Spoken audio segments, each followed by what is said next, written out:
Muy buenas tardes, mis queridos hermanos y amigos. Bienvenidos un día más al Pastor Online. Hoy tenemos muchas preguntas que hemos recibido en los últimos días y preguntas que han quedado sin contestar en otras ocasiones, y procuraremos, con ayuda del Señor y con la Biblia en la mano, dar respuestas a las preguntas que ustedes nos envían a través de nuestros correos, a través de nuestro canal de Facebook, de YouTube y otros medios. Siempre nuestro objetivo es ayudar a los hermanos, ayudar a las personas recién convertidas a que entiendan lo que están leyendo de la palabra de Dios. No hay nada peor que leer algo y no entender nada. Y nosotros lo que queremos es ayudar a las personas a que crezcan, a que maduren, a que se desarrollen como creyentes y disfruten del estudio exhaustivo de la palabra de Dios. La ignorancia no es de Dios.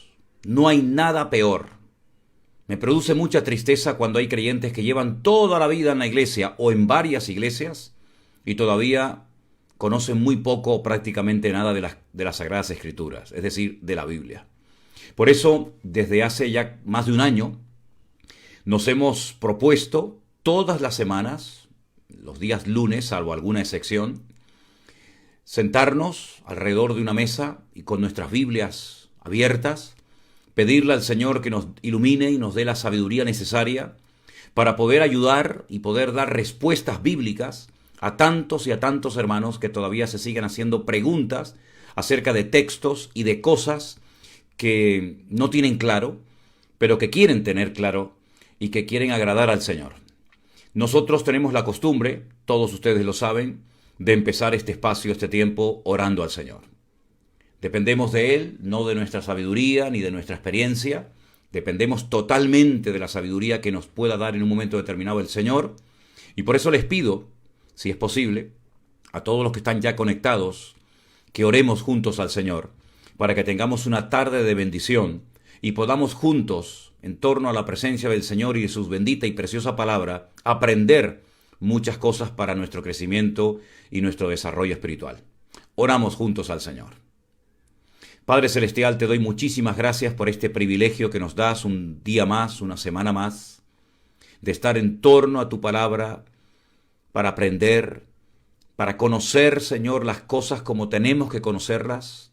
Arranca, disipa toda duda, toda tiniebla o toda oscuridad, todo falso prejuicio, toda idea equivocada, distorsionada, y ayúdanos ilumínanos y danos sabiduría de lo alto, para que podamos dar respuestas bíblicas, acertadas, correctas, a todas estas preguntas que hemos recibido.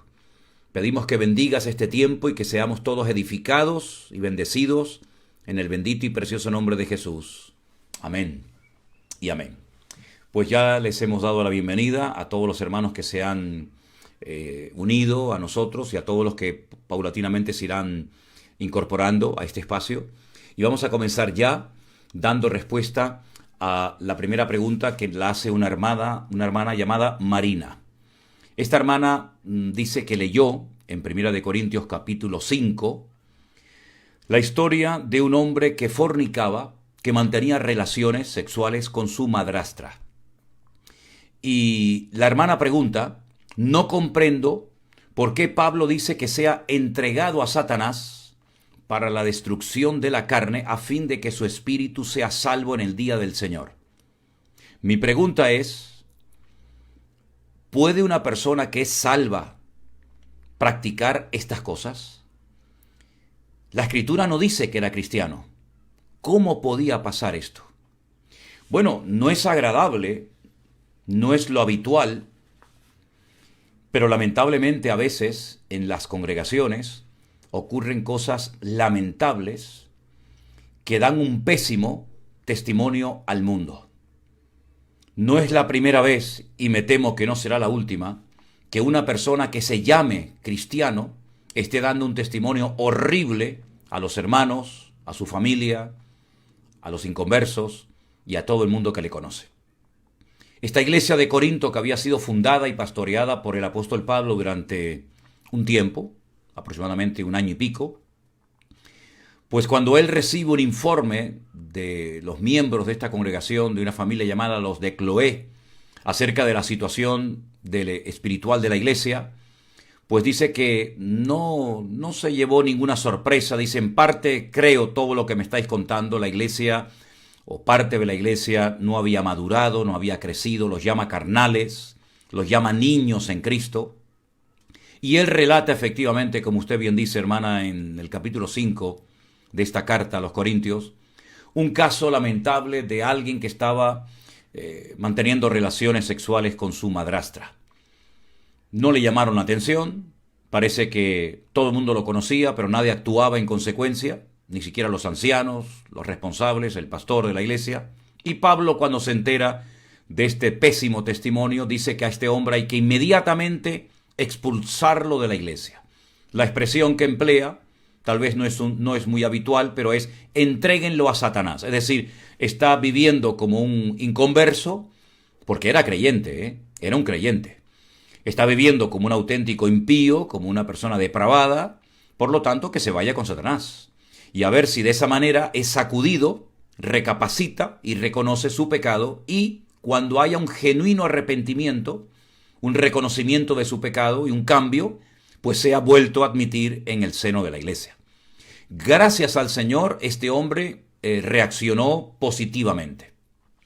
En la segunda carta que Pablo le dirige a los hermanos de Corinto, él dice que este hombre que había sido expulsado de la congregación vuelva a ser admitido en la iglesia. Es decir, el objetivo de esta disciplina dura, contundente y directa, ¿cuál era? Que el hombre recapacitara, reconociera su pecado, pidiera perdón y fuera restaurada su vida. Sé que son términos, sé que son expresiones, frases que a lo mejor no son muy habituales, pero aquí de lo que se trata es qué es lo que se pretendía con esta actuación. Primero, dar un testimonio a la iglesia de que en la iglesia no se le puede permitir a nadie que haga lo que le dé la gana. No se le puede permitir a nadie, por mucho diezmo, por mucha ofrenda, por mucha familia numerosa que sean, no se le debe de permitir a nadie que se crea el dueño de la iglesia y que haga lo que le dé la gana. Lamentablemente, esto ocurre en muchas congregaciones, donde hay familias grandes, pudientes, influyentes, que son los que controlan la vida interna de la iglesia y bueno, pecan el viernes y aparentemente van el domingo como santurrones, como religiosos y aquí no ha pasado nada. Esto es una vergüenza. Esto tiene que ser desterrado de la iglesia del Señor de una vez y para siempre. Da igual cómo se llame, da igual los años que lleve congregado, convertido, da igual si son muchos o pocos, si da mucho diezmo o nada. El que hace algo incorrecto tiene que reconocer que la iglesia del Señor tiene que vivir en orden y en santidad. Y cuando una persona, sea quien sea, se llame como se llame, no está viviendo en orden, está dando un mal testimonio que afecta al testimonio de la iglesia, esa persona tiene que pedir perdón, tiene que cambiar, tiene que arrepentirse, y si no lo hace, como dijo Pablo aquí, hay que expulsar inmediatamente a esta persona de la congregación, para que entre respeto en la iglesia, que muchas veces es lo que menos hay. A veces hay iglesias que parecen un circo y se ha faltado el respeto al Señor, a los líderes, a los pastores, a los hermanos, y bueno, aquí como que no pasa nada. Ya está bien de que algunos se tomen la iglesia como si fuera su chiringuito, ¿no? Su casa particular donde pueden hacer lo que les da la gana. Pues no es así. Pablo era un hombre muy recto, un hombre muy sabio. Pedro reconoce su sabiduría y es un hombre que dice, este problema, esta situación, este mal ejemplo, este mal testimonio, la única manera de solucionar esto es cortando por lo sano. Es lo que se hace cuando una persona tiene un miembro enfermo. Se le opera o se le amputa para que de esa manera no se afecte el resto del cuerpo. Era una especie de manzana podrida, si me permiten el ejemplo, dentro de la congregación. Este hombre nunca iba a cambiar. Nunca iba a cambiar porque ya se había habituado a llevar esta vida de desorden, de pecado, y encima asistía a la iglesia como si nada. Pues Pablo dice, se acabó. Este hombre tiene que ser expulsado de la iglesia, entregado a Satanás. ¿Quieres vivir como los del mundo? Pues vete al mundo. Y parece ser que esta disciplina pues surtió un efecto transformador, porque de eso de lo que se trataba, de que la persona reaccionara, de que pidiera perdón, de que reconociera su pecado, y como Dios siempre va a perdonar Aquella persona que se arrepiente de todo corazón genuinamente al Señor, siempre va a perdonar. Dios no tiene ningún problema en perdonar este tipo de pecado o cualquier otro. Yo sé que hay algunas denominaciones, y a lo mejor algunos miembros de esas denominaciones me están escuchando en esta tarde, que como cometas ciertos y determinados pecados, otros parece como que no. Pero como cometas cierto y determinado pecado, automáticamente, amigo, eres hombre muerto. No tienes ninguna posibilidad de ser restaurado y nada. Esto es un disparate. Dios perdonó en la Biblia a todo hombre que se arrepentía por muy tremendo que haya sido su pecado. Miren por ejemplo al rey David. Siguió siendo rey, siguió teniendo la bendición de Dios y el respaldo de Dios en su vida, a pesar de las cosas tremendas que hizo. Menos mal que no cayó en una de estas iglesias, si no lo hubieran crucificado al pobre David, ¿verdad? Lo que pasa es que hay ciertos pecados que son como más visibles que otros, ¿verdad? Y claro, son más manifiestos, pero hay otros que son más hechos en oculto, ¿verdad? No se notan tanto, pero son igual de terribles delante del Señor que cualquier otro. Así es que, ¿cómo pudo pasar esto? Bueno, pues lamentablemente la carnalidad se había apoderado de la iglesia de Corinto y el apóstol Pablo, como padre de la iglesia, como fundador de la obra, tiene que actuar y cortar y decir, se acabó, basta de desorden, basta de mal ejemplo. Y este hombre, pues al final, volvió al Señor y el Señor lo restauró y volvió a congregarse. No es nada agradable encontrarse con estas situaciones en las congregaciones, pero cuando se dan, hay que saber actuar correctamente. Ni ser demasiado exigente, ni ser tampoco demasiado transigente, tolerante, sino actuar con la sabiduría y el discernimiento de Dios para que el Señor sea glorificado y la iglesia del Señor no se vea perjudicada por el mal ejemplo o por el mal testimonio de uno o varios miembros de su iglesia. Somos un cuerpo y cuando uno está haciendo algo incorrecto que puede perjudicar al resto de la congregación, pues los líderes, los ancianos, los pastores o como se llamen, tienen que actuar en consecuencia para salvaguardar el testimonio del resto de la congregación. Así de claro. Entonces, este ejemplo nos sirve para que nos tomemos en serio nuestra vida cristiana y nos demos cuenta que lo que hagamos para bien o para mal, en este caso era para mal, puede perjudicar o beneficiar a la obra del Señor. Así que, hermanos, con esta explicación espero que haya quedado claro el por qué fue expulsado, entregado a Satanás, es la expresión que se utiliza, para que fuera sacudido, para que se avergonzara, para que fuera zarandeado, ¿verdad? Para que reaccionara y volviera al Señor y no se condenara y no se perdiera y lamentablemente no fuera un caso perdido. Repito y quiero dejar esto bien claro, siempre que hay un genuino arrepentimiento y un deseo genuino de volver al Señor y de hacer las cosas con santidad y con orden, Dios siempre va a perdonar y restaurar a cualquier persona que haya pecado, aunque a algunos no les entre en la cabeza y a algunos la palabra misericordia como que no la entienden o para ellos no existe, pero déjenme que les diga algo, a veces los más exigentes con los demás son los menos exigentes con ellos mismos y tiene que ser todo lo contrario, tenemos que ser mucho más exigentes con nosotros mismos que con los demás. Pero bueno, dicho esto, pasamos a la siguiente pregunta y es la siguiente. No sé si es un hermano o una hermana quien la hace, pero bueno, eso da igual.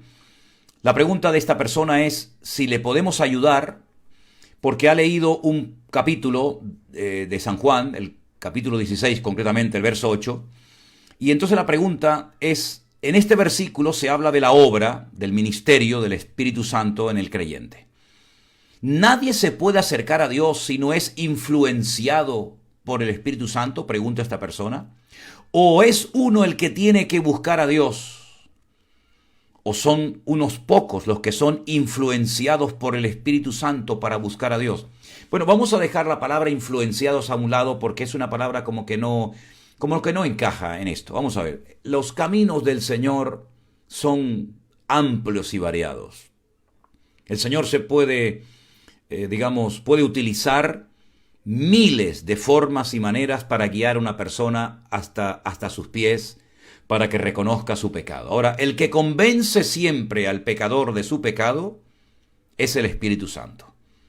Para eso el Señor lo mandó. Cuando Él venga, convencerá al mundo de pecado, de justicia y de juicio. El que hace la obra en el corazón de la persona es el Señor. Ahora bien, no es que Dios diga, bueno, a este lo voy a tratar y al otro no. No, Dios no hace acepción de personas. Dios quiere que todos los hombres procedan al arrepentimiento. Dios no es injusto. Dios es un Dios de amor y quiere que todos los hombres sean salvos. Absolutamente todos. Todos. No es que escoge a unos para salvación y a otros para condenación. Eso es una barbaridad. Eso es una doctrina humana. No es una doctrina bíblica. Eso tiene que ver con unos señores que por ahí, por algunos siglos atrás, dijeron que bueno, que Dios hace como una especie de preselección y dice, bueno, a estos los salvo y a estos aunque quieran no se van a salvar porque yo no los quiero salvar. Eso es una barbaridad, un disparate y una auténtica herejía. De tal manera amó Dios al mundo, corazón de la Biblia, Juan 3:16, que ha dado a su Hijo unigénito, para que todo aquel que crea en Él no se pierda, mas tenga vida eterna. Dios murió, Señor mandó a su Hijo unigénito al mundo para que muriera por toda la raza humana, absolutamente por todos. Es el hombre el que tiene que responder a ese llamado, ¿verdad? A esos brazos abiertos del amor de Dios. Y el Señor puede tocar a una persona de una manera u otra. Pero en definitiva, el que va a terminar convenciendo a la persona de pecado es el Espíritu Santo. Ahora usted dice, bueno, ¿es el Espíritu Santo el que ejerce una especie de influencia o de trato para llevar a la persona a los pies de Cristo? ¿O es al revés, la persona busca a Cristo y después el Espíritu Santo lo trata? Da igual. Yo creo que toda la gloria y la honra se la merece el Señor y siempre de alguna manera u otra detrás de toda conversión está la obra del Espíritu Santo, está la obra del Señor. Nosotros decimos, bueno, la persona buscó a Dios. Bueno, ¿y quién sabe usted si esa persona ha tenido padre, madre, familiares, amigos, pastores orando durante años para que llegara a los caminos del Señor? Y parece que él o ella ahora han decidido buscar del Señor, pero no han sido ellos ni ellas, es siempre la obra del Señor, ¿verdad? Pero el Señor obra en todos porque el Señor quiere que todos los hombres procedan al arrepentimiento. Y estoy citando literalmente un texto de la Biblia. El Señor no retarda su promesa, según algunos la tienen por tardanza, sino que es paciente para con todos, porque quiere que todos procedan al arrepentimiento. Esa es la voluntad de Dios y debemos de orar por aquellas personas que amamos y queremos que se conviertan al Señor, para que de alguna u otra manera lleguen al conocimiento de la verdad y puedan ser salvos y disfrutar de esta relación maravillosa, personal y directa que tenemos con nuestro Dios. Un hermano de Venezuela, y aprovecho para decir que cada día estamos recibiendo más mensajes, más correos desde Venezuela. Hubo un tiempo en el que prácticamente no escribía nadie, pero cada vez, y me alegro mucho, hay más hermanos y hermanas que están mandando preguntas y correos y mensajes y saludos desde Venezuela. Así que desde aquí les mandamos un saludo a todos nuestros hermanos de Venezuela. Pues Héctor, que parece ser que forma parte de un grupo de hermanos allí en ese país, en Venezuela, hace una pregunta grupal, es decir, es una pregunta que viene en nombre de un grupo. Y la pregunta es la siguiente: nos ha surgido una duda a todo el grupo. La frase ¿entró el pecado en el mundo es algo genético? ¿Es algo que se aprende de los padres? ¿Se pierde algo en la traducción del hebreo? A veces se menciona el pecado con cualidades como si fuera una persona, similar a lo que hace con el Espíritu Santo, que es una persona. Bueno, yo le digo que el Espíritu Santo no es una persona. El Espíritu Santo es Dios. A veces he escuchado mucho esa frase desde los púlpitos, la persona del Espíritu Santo. No, el Espíritu Santo no es una persona, el Espíritu Santo es Dios. Y Dios no es una persona. Pero bueno, ¿significa que el pecado entró en el mundo porque un espíritu ocupa el cuerpo del hombre? ¿Será un ente satánico? ¿Es un gen o algo hereditario en nuestra carne? Al pecado Le pasa como al Espíritu Santo, que en ciertos pasajes de la Biblia se le atribuyen cualidades humanas, lo cual hace confuso el análisis de las personas que estudiamos este tema y no llegamos a entenderlo. ¿Nos podría ayudar? Bueno, en primer lugar, decirles que el tema del pecado no es un gen, ni es un espíritu. Vamos a dejar las cosas en su sitio y no vamos a mezclar y hacer un potaje. El pecado, el que abrió la puerta al pecado fue el representante, el único representante, dicho sea de paso, que en ese momento representaba a toda la raza humana, a las que vendrían posteriormente, y era Adán, ¿vale? Por Adán y Eva entró el pecado a la humanidad. Antes de Adán y Eva no existía el pecado a nivel humano. Ya los ángeles ya habían pecado anteriormente, pero estamos hablando del ser humano. Adán se desconecta, Adán peca, Adán desobedece, es expulsado del jardín del Edén junto con Eva, su esposa, y a partir de ese momento todo cambia. Él experimenta una serie de sensaciones, él sabe perfectamente que se han perdido muchas cosas a raíz de su pecado, de su desobediencia, y a raíz de ese desorden, de esa desobediencia, de esa desconexión del Creador, automáticamente todos sus hijos, todos sus descendientes, pues ya tienen una tendencia al pecado, porque el pecado mora en nosotros desde nuestra más tierna infancia. Y voy a decir una frase y espero que ayude a más de uno a entender lo que quiero decir. Nosotros no nos convertimos en pecadores porque pecamos, sino más bien pecamos porque nacemos pecadores. El pecado no se aprende.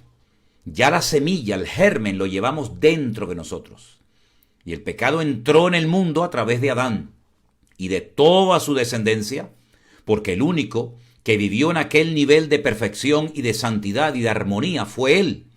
Todos los seres humanos que vinieron después del nacimiento de Adán y de Eva no vivieron nunca en ese nivel de armonía y de perfección que ellos experimentaron. Por consiguiente, el pecado que mora en el hombre desde su más tierna infancia y tiene múltiples manifestaciones, no es un gen, no es un espíritu, no tiene nada que ver con esto, es algo más bien de tipo espiritual. El hombre tiene una tendencia al pecado, unos van por un camino, otros van por otro camino, pero en definitiva todos somos pecadores. Eso lo dice la Biblia, todos estamos destituidos de la gloria de Dios. ¿Vale? El único remedio para poder superar este tema del pecado, la influencia del pecado en nosotros, es rindiéndonos y confesando y aceptando a Cristo como nuestro Señor y como nuestro Salvador personal. Es la única manera. No hay otra manera de liberarnos de esta atadura, de este virus maligno, ¿verdad?, que es el pecado, sino a través de nuestro Señor Jesucristo. ¿De acuerdo? Es decir, que no es que aprendemos a pecar. Bueno, después podemos perfeccionar ciertos y determinados pecados, evidentemente. Pero la tendencia al pecado es innata en el ser humano. No hay que enseñarle al niño a que se porte mal. El niño en muchas ocasiones se portará mal. Lo que hay que enseñarle es a que se porte bien. Hay que enseñarle obediencia. Hay que tener un mínimo de disciplina, de normas en el hogar, ¿verdad? Porque la tendencia de las criaturas pues es a comportarse mal, a gritar, a ser malcriados, a robar, a mentir, etcétera, etcétera. ¿Dónde aprenden eso? No hace falta que lo aprendan, ya va incluido en ellos, ya nacen con eso.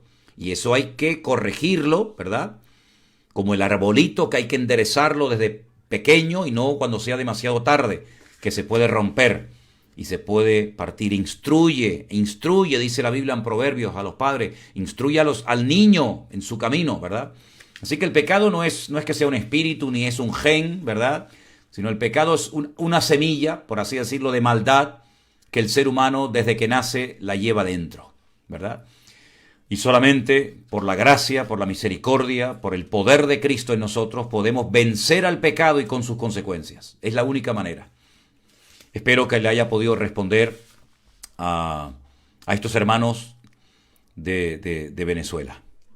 Nuestra hermana Yolanda, una hermana llamada Yolanda del grupo número 3 de nuestra iglesia virtual, pregunta si la traducción de Mateo 6:13 que dice, no nos metas en tentación, mas líbranos del mal, es correcta, porque ¿cómo Dios nos puede meter en tentación? Evidentemente no es una traducción buena, porque Dios no tienta a nadie. Dios no tienta, Dios prueba.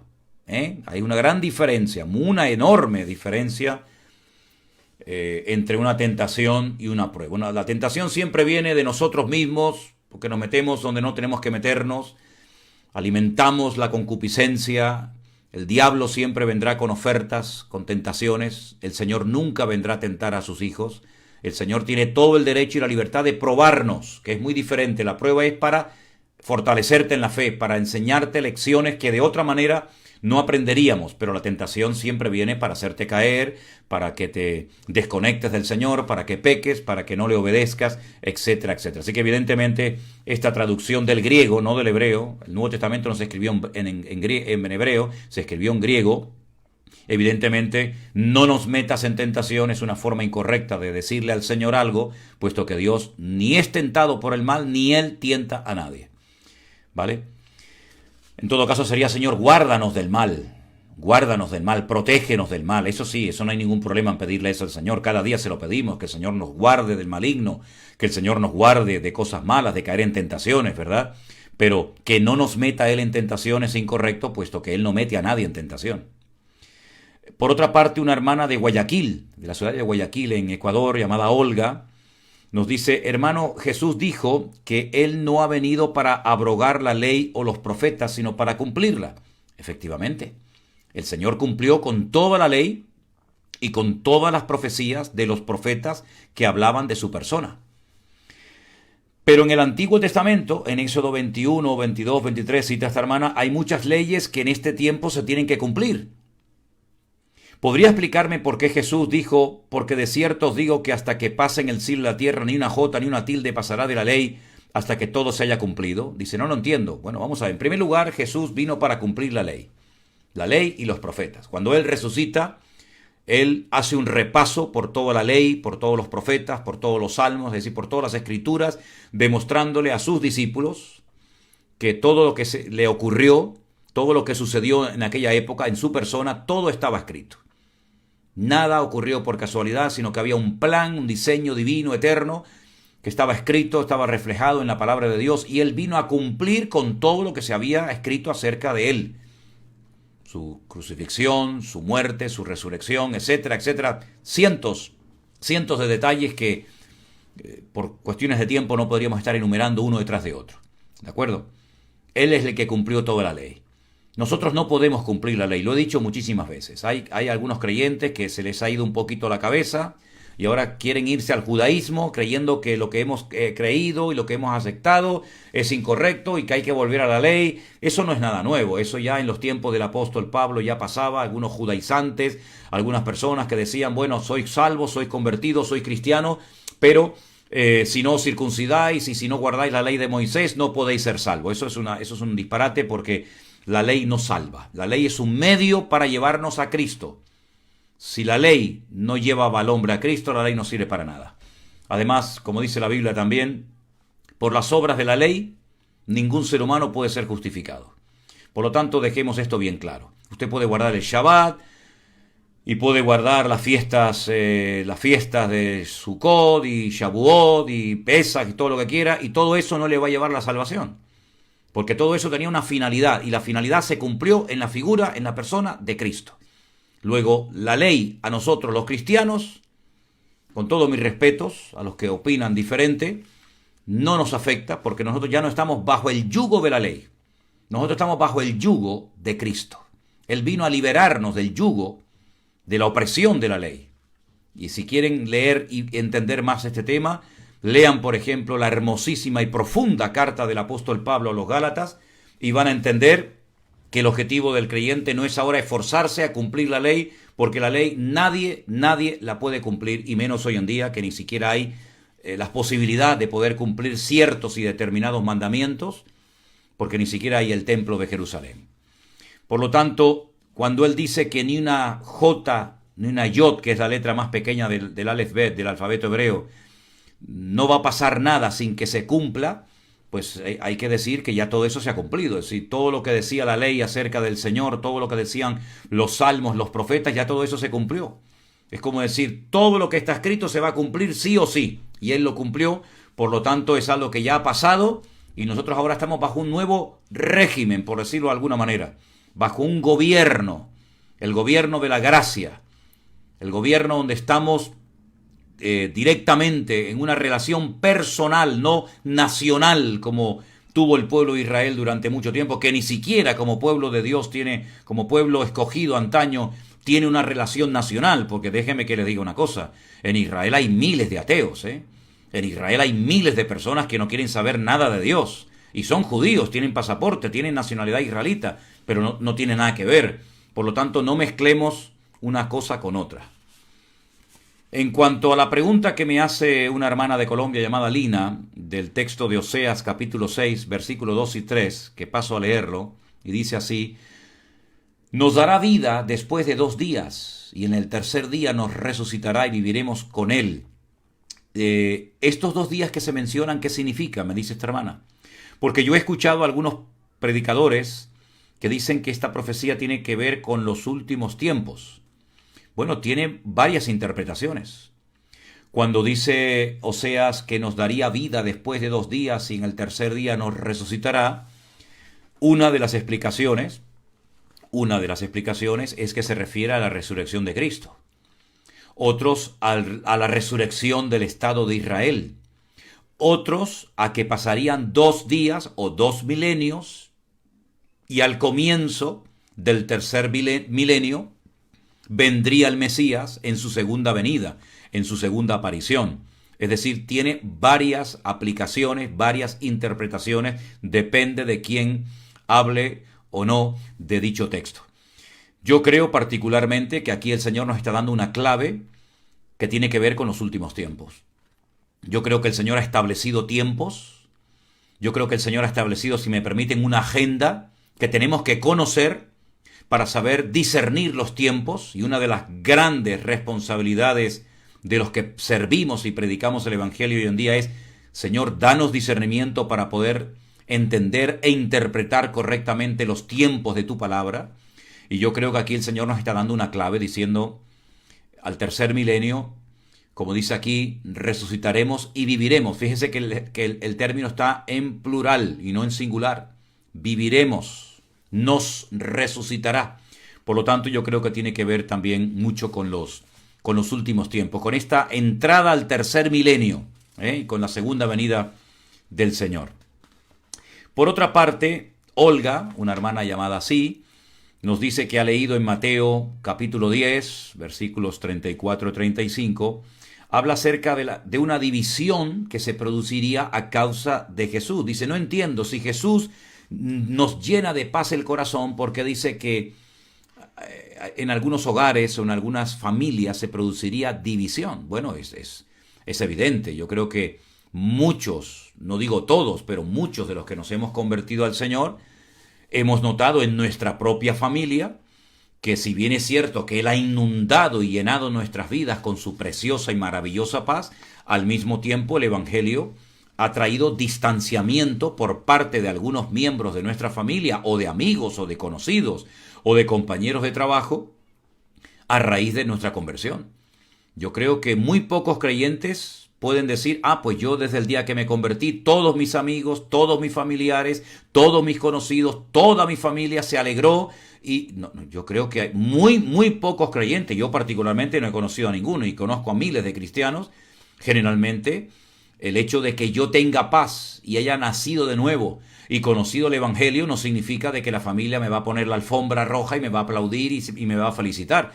Es decir, por una parte el Señor hace un cambio tremendo y maravilloso en nuestras vidas, y por otra parte el Evangelio, a veces temporalmente, ¿verdad?, porque después algunos se convierten, trae una especie de distanciamiento, o si quieren la palabra división, no es lo agradable, pero muchas veces se da, y es el precio que muchos hermanos tienen que pagar por haberse convertido el primero en esa casa. ¿Cuántas hermanas han notado ese distanciamiento, a lo mejor con su esposo, con sus hijos, o viceversa, hasta que el Señor obra ablanda sus corazones y bendito sea Dios por las familias enteras que se convierten y después sirven al Señor en una congregación, ¿verdad?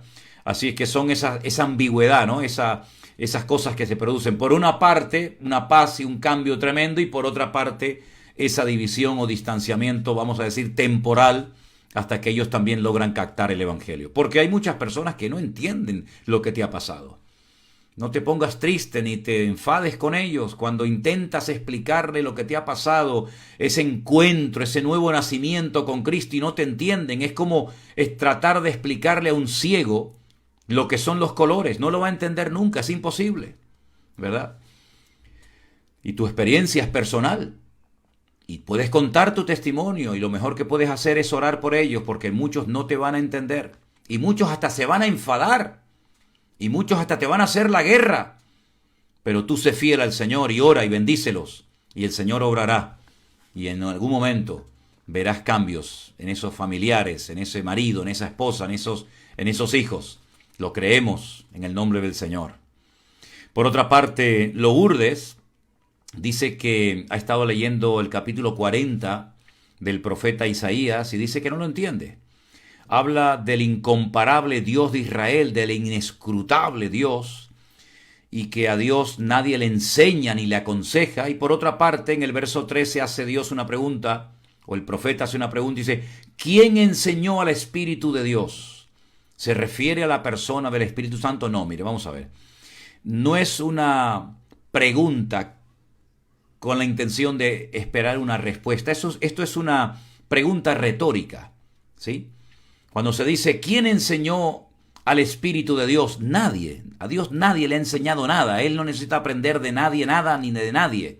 Es simplemente, esta pregunta se hace con el objetivo de dar a entender que Dios es omnisciente y que Él no ha recibido ninguna enseñanza ni ninguna instrucción de nadie. ¿Quién enseñó al Espíritu de Dios? Y dice usted, ¿el Espíritu Santo? No, nadie le enseñó al Señor. Es simplemente una forma retórica, ¿verdad?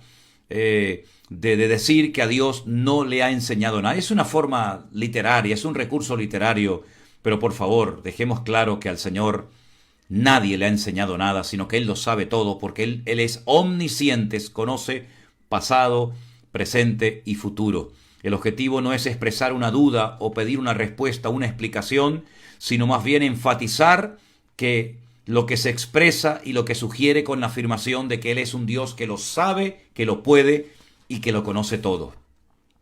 Por otra parte, una hermana llamada Lourdes pregunta, basándose en Jueces capítulo 14, ¿por qué Sansón escogió una mujer filistea? Bueno, porque tenía una debilidad que nunca supo superar, y aunque después dice que esto venía de parte de Dios cuando se une con Dalila, bueno, el Señor sacó partida de esa debilidad de de Sansón, aunque no era lo correcto, ¿verdad? Pero era como también una forma, una estrategia, usando la debilidad de Sansón, el Señor después obtuvo una contundente victoria contra los mismos filisteos que le arrancaron los ojos e intentaron acabar con su vida, ¿verdad? Por otra parte, usted también pregunta, ¿quién mató o cómo murió Saúl? Bueno, Saúl se suicidó. Aunque parece que hay como una especie de contradicción en diferentes pasajes, Saúl se suicidó, se quitó la vida. Aunque después le dijo uno a David, yo lo vi, lo herí, lo maté. No, Saúl se quitó la vida. Se acostó sobre su propia espada y se suicidó, ¿vale? No fueron los filisteos después vinieron, lo colgaron, etcétera, etcétera. Pero Saúl se quitó la vida, se suicidó. El juguete se rompió y fue una tragedia porque el pueblo se precipitó y eligió al rey incorrecto y bueno, todos ya conocemos el resto de la historia. Y he dejado para el final una pregunta que una hermana llamada Vicky ya parece que venía haciendo hace tiempo y voy a responderle. Por una parte pregunta en Proverbios 8:22, en Proverbios capítulo 8, el verso 22, allí se está hablando de Cristo. Bueno, yo no creo que allí se está hablando de Cristo. Allí se está hablando acerca de la sabiduría, que es una cosa completamente diferente. Se está hablando de la sabiduría como si fuera una persona. Parece que se está hablando de una persona, es otro recurso literario, otra forma de escribir, ¿verdad? En el campo de la literatura, esto se considera una identificación de dos realidades que contienen semejanza entre ellas. Parece que la sabiduría es Cristo, que Cristo es la sabiduría, pero en este caso, Proverbios capítulo 8, se está haciendo una exaltación a la sabiduría, no se está hablando de Cristo. Por lo tanto, si usted empieza aceptando que en Proverbios 8 se está hablando de Cristo, ya empezamos mal, porque todo lo que interprete le va a salir mal. No se está hablando de Cristo. Por otra parte, usted dice, ¿acaso Cristo no fue creado? ¿O es parte de la creación? Así, yo lo he dicho ya muchas veces que Cristo no fue creado.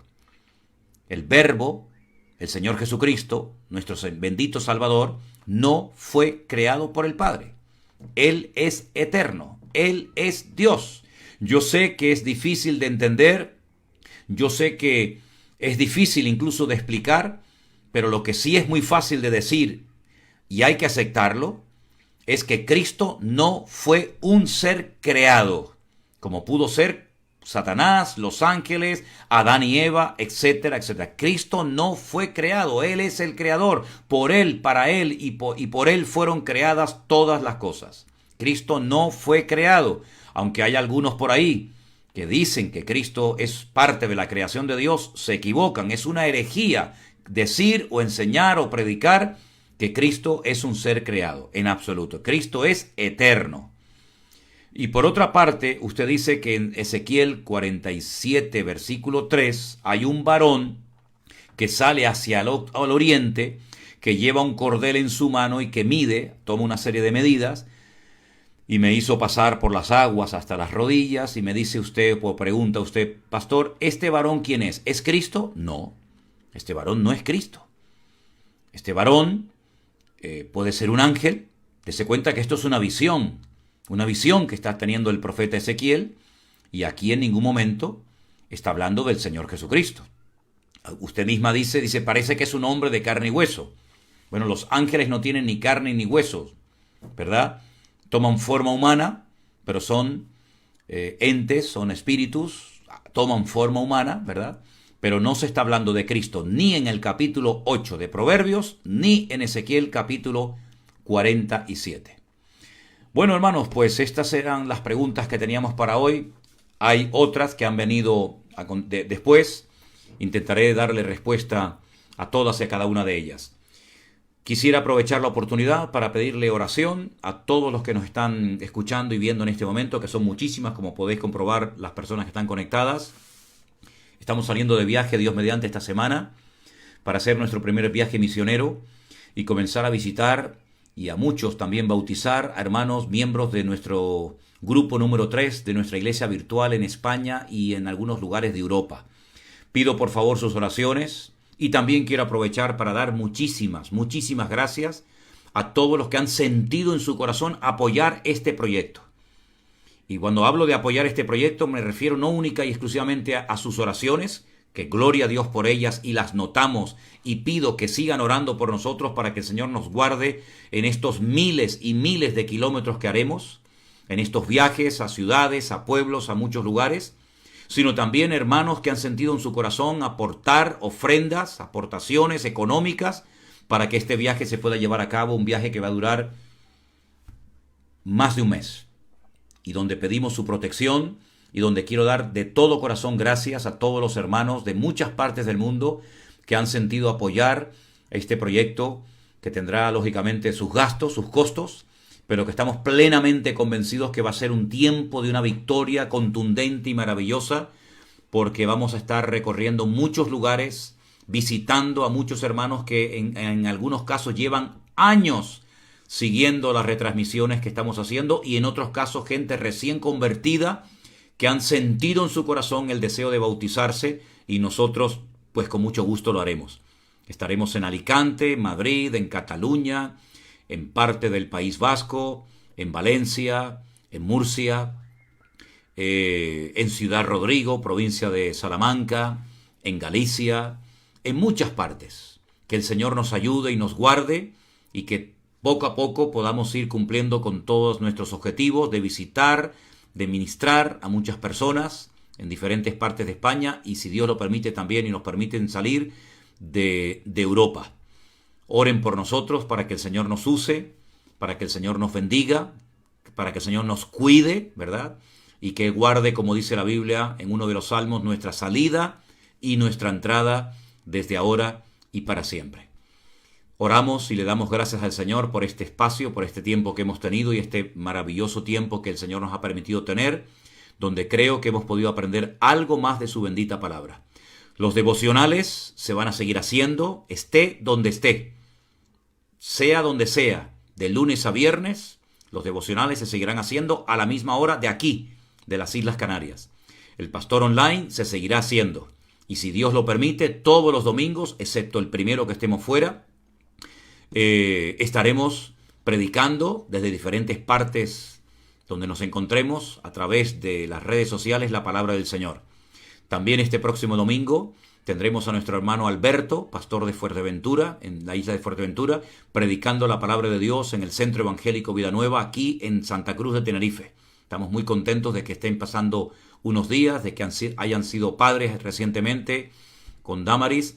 Les mandamos un saludo y una felicitación, y a todos ustedes que el Señor les bendiga. Terminamos orando, y sé en estos días hemos recibido muchas peticiones de oración de hermanos de Colombia. Están muy preocupados por la situación política, económica y social del país.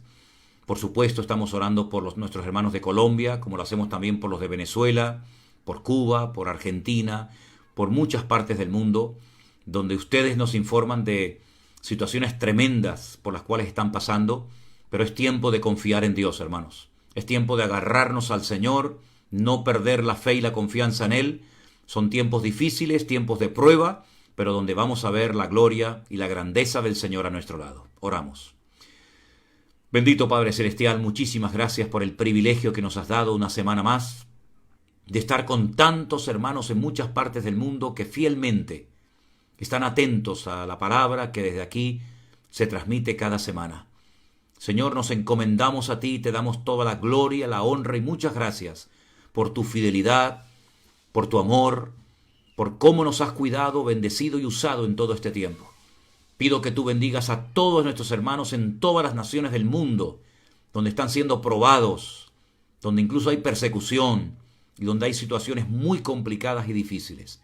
Señor, cuida de tu pueblo, de tu amada iglesia, bendícela, prospérala, suple sus necesidades. Y gracias por permitirnos hacer este primer viaje misionero en el cual vamos dirigidos por tu Espíritu Santo, confiados totalmente en ti, sabiendo que tú estás proveyendo toda necesidad y donde veremos tu gloria. Y siempre, Señor, te daremos a ti el reconocimiento, la dignidad, el honor, porque tú eres el único digno de recibir la gloria y la honra. Gracias por todo en esta tarde, en el bendito nombre de Jesús. Amén. Y amén. Pues mis queridos hermanos, que el Señor les bendiga. Ha sido un placer estar con todos ustedes. Mañana estaré con ustedes en el en el devocional y seguiremos en contacto. Por supuesto que sí. A pesar de que salimos de viaje, estaremos en contacto. Y gracias una vez más por vuestro apoyo y por vuestras oraciones. Que el Señor les bendiga muy ricamente y pasen ustedes un resto de día bendecido y con la bendición del Señor. La paz de Dios sea con ustedes.